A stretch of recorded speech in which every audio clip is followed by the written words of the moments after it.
partie des missions d'un parc naturel régional, de concilier les pratiques, d'organiser les fréquentations.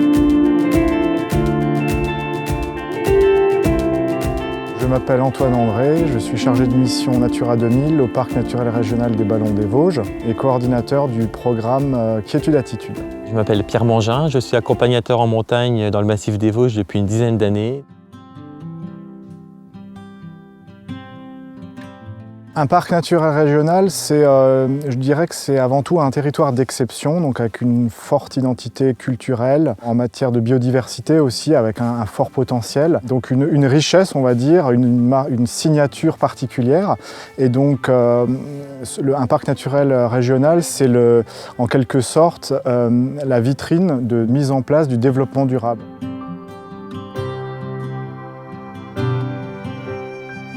Le programme Quiétude-Attitude a pour objectif de faire connaître l'existence de zones de quiétude pour la faune sauvage. Donc, il propose des bons réflexes à adopter dans le milieu naturel pour préserver la tranquillité des espèces les plus fragiles.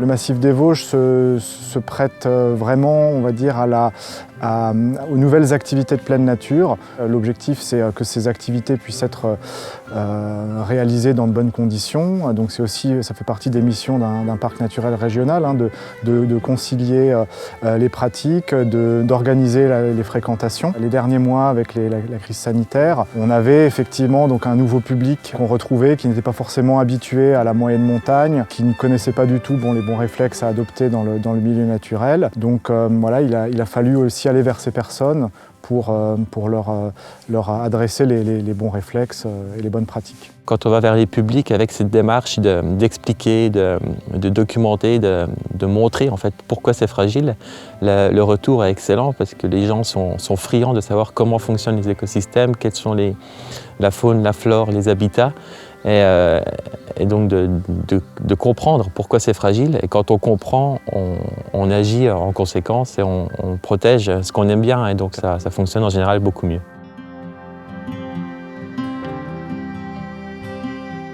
On a tout d'abord un site internet qui est notre outil principal de relais de l'information.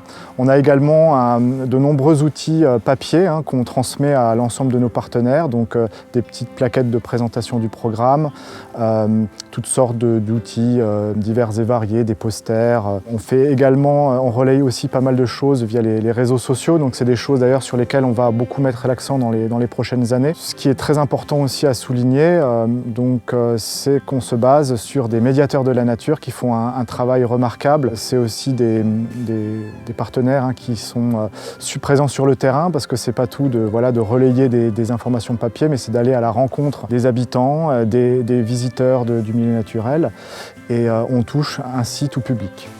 Alors les accompagnateurs montagne, c'est vrai qu'on a un partenariat étroit avec le Parc naturel régional des Ballons des Vosges, parce que c'est pour nous un interlocuteur idéal pour caler nos pratiques en fonction des zones sensibles, des zones de quiétude. Quand on parle d'organiser les fréquentations, c'est souvent le parc qui est moteur pour organiser tout ça. Et nous, c'est le cœur de notre métier que d'amener des publics, découvrir toute la richesse du milieu naturel dans les Vosges. On a vraiment énormément de choses à voir, mais il faut aussi être conscient de sa fragilité. Et donc nous, c'est notre rôle de sensibiliser les publics à la fragilité des milieux.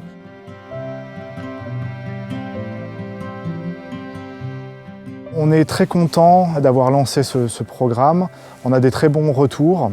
Et c'est vrai que les perspectives sont plutôt réjouissantes, je dirais, puisque le programme Quiétude-Attitude est en train de faire des petits. Donc d'autres territoires s'intéressent à ce qu'on fait. Donc on a notamment d'autres PNR qui sont en train de décliner le programme.